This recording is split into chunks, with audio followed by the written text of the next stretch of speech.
Hello ladies and gentlemen and TV show lovers of all kind, and welcome back to the channel. As always, I am your host Brett Murphy, and for today's video it is going to be another TV series episodes ranked and series review. And I am going to be covering season 1 of Peacemaker. So Peacemaker is a spin-off series from the Suicide Squad movie focused on Peacemaker, John Cena's character. It's an HBO Max original, was created by, written by, and mostly directed by the brilliantly twisted mind of James Gunn, and is very, very R-rated. Definitely not one to check out with the kids. So which episodes did I think were the best, and what did I think of the series as a whole? Well, we're gonna find out. Before I hop into the actual ranking and review itself, I just wanted to let you all know that I have entire playlists dedicated to plenty of categories on my channel. So be sure to check one of them out, and I guarantee you'll find something you like. And so without further ado, let's hop right into things. And as per usual, I will be ranking every episode first, and then giving my thoughts on the series as a whole.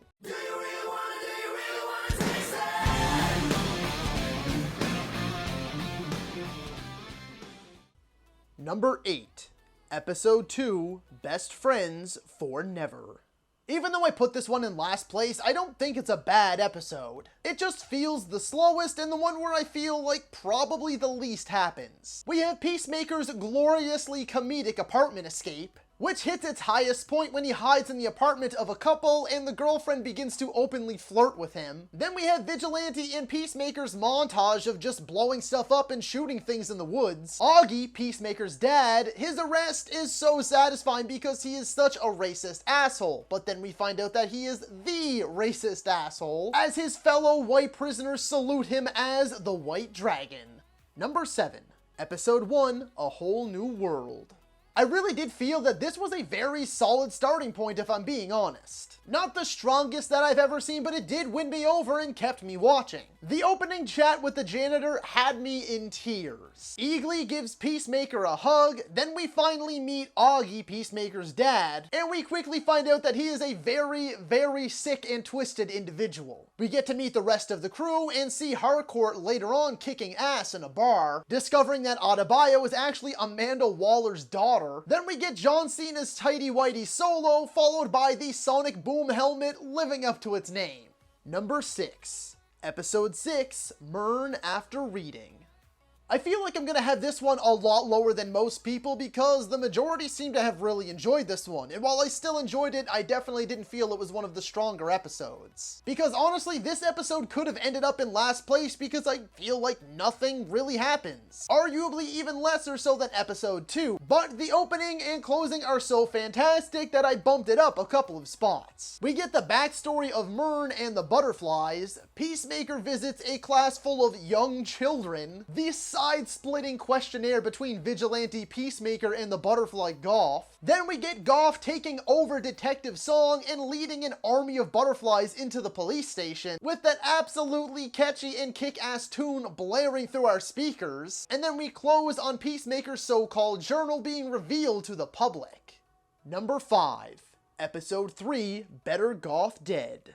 I really struggled on where to put these next 5 episodes because I thought they were all pretty damn good. Peacemaker struggling to kill the kids even though he knows that they're butterflies shows great character growth even since the events of the Suicide Squad. But then it's also hilariously followed up by Vigilante just not caring in the slightest and gunning them down like it's nothing. Judo Master makes his first appearance and kicks all of their asses with ease. His light banter with Peacemaker and flaming hot Cheeto loving was just strokes of pure genius. Harcourt and Adebayo hit a pretty big snag in the road as they spat over the life of a bodyguard who begged for his life. Vigilante being tortured and making all those faces is just incredibly hilarious. We also get to finally meet Goff and see how the butterflies operate. Oh yeah, and then Economos T-bones the ever-living shit out of Judo Master's car. Number 4, Episode 5, Monkey Dory. This episode had me laughing out loud right out of the gate. Between Economos' PowerPoint and Peacemaker's endless and absurd list of replacements. This is then followed by the group's assault on Glen Ty, in which Peacemaker dispatches of many butterfly-controlled humans in gloriously gory fashion. Economos kills a damn gorilla with a chainsaw, which leads to the group photo that I absolutely adore of the guys rocking out and cheering on Economos. Adebayo and Peacemaker have a really heartfelt discussion about him being more like Chris and less like Peacemaker, but then it is immediately followed up by her ultimate betrayal when she places the journal in his trailer. And then we close with Adebayo's epic freakout when she discovers that Myrn is indeed a butterfly. Number 3. Episode 4, The Chode Less Traveled. Peacemaker and Vigilante's dynamic is one of the best elements of the entire show. So this opening scene of them discussing Vigilante's torture is just one of the many examples of how great they are and how strong their chemistry is. Peacemaker shit-talking the elderly neighbor and then him firing some witty shots back is just amazing. Peacemaker meets with Augie in prison, just further hammering home what a colossal douchebag he is. Augie, not Peacemaker. Well, kind of Peacemaker too, I guess. At least in the beginning, anyway. Then we also get the Peacemaker and Judo Master rematch. We get Harcourt actually being tender towards Adebayo after Adebayo has to shoot Judo Master. Then we close on some honestly phenomenal moments. Vigilante chewing out Augie's gang in prison and then kicking their asses. Peacemaker's heartbreaking montage revealing some key events from his life. And then finally the big reveal that Myrn is a butterfly. Number 2, Episode 8, Cow or Never. This finale was mostly superb. Some of the jokes and choices were a little odd and off, but overall I really enjoyed it. Economos gets by far his best scene, and truthfully it's one of my favorite scenes in the entire show, when he finally talks about dyeing his beard. It's something so simple, but man, it gets really deep. It's super emotional and had me welling up. Peacemaker, Harcourt, Vigilante, and Adebayo getting to be badasses by absolutely tearing through an army of butterfly-controlled humans. It's gory, creative, well choreographed, and hard-hitting. The supposed real motive behind the Butterfly's master plan is revealed. Then we get a partial Justice League cameo that just had me laughing my ass off. And then the episode and the season conclude with some marvelous beats. We get Peacemaker and Harcourt's tender moment, Economos placing that group photo that I love so much on his desk, Adebayo coming forward about their mission, and Task Force X revealing that her mother is Amanda Waller and just completely throwing her under the bus. And the conclusion that Goff survived and is back with Peacemaker, and that Peacemaker is still being haunted by the ghost of his father. And number 1, Episode 7, Stop Draggin' My Heart Around. It was a very tight race between these last 2 episodes. But as I said, there were some weird choices in the finale that made me give the edge to this one. But it is only ever so slightly. We first flash back to the day that Peacemaker killed his brother, which is honestly quite shocking and difficult to watch. Myrn's death isn't long after, and I was rattled by just how emotional it really was. Judo Master gets back in the fight, throws down with some goons in a convenience store parking lot, and then tries to pick a fight with Harcourt and Adebayo.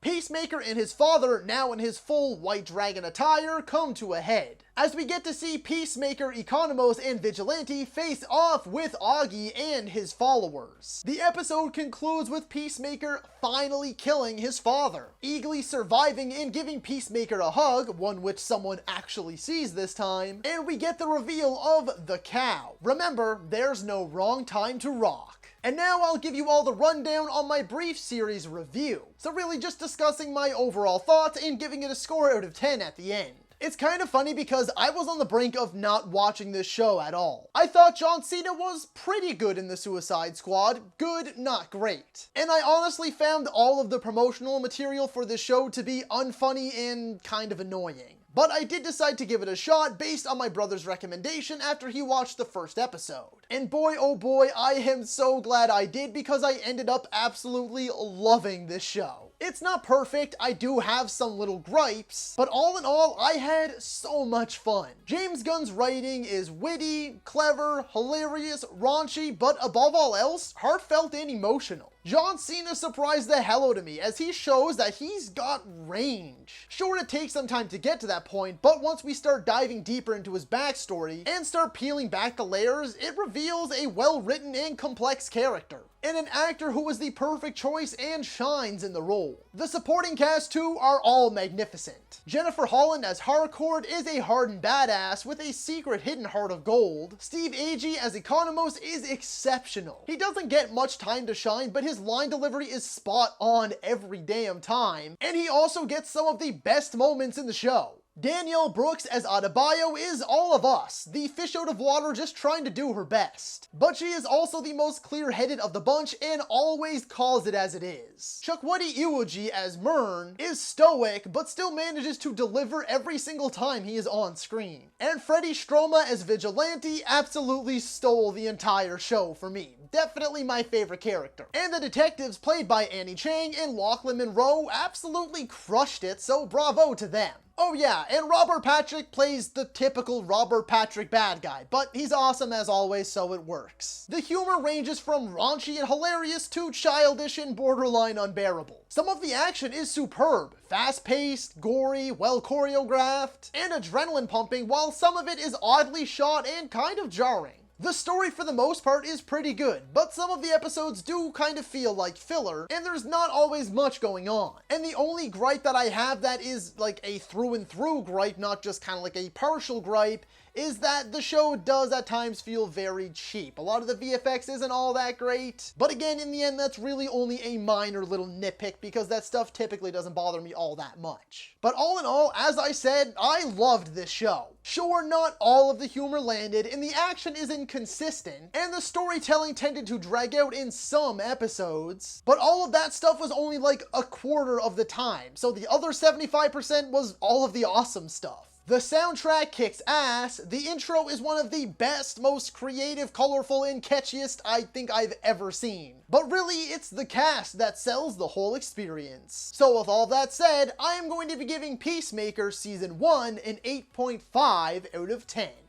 So that is all for today's video, folks. Be sure to let me know down in the comments if you agree or disagree with my ranking and review. While you're at it, feel free to let me know how you would have ranked each one of these episodes and what you would have scored Season 1 out of 10. If you enjoyed that video, be sure to hit that thumbs up button. And if you'd like to see more content, consider subscribing to my channel and ringing that little bell icon. That way you can be notified about all of my latest uploads. And as always, stay safe. Thank you so much for watching.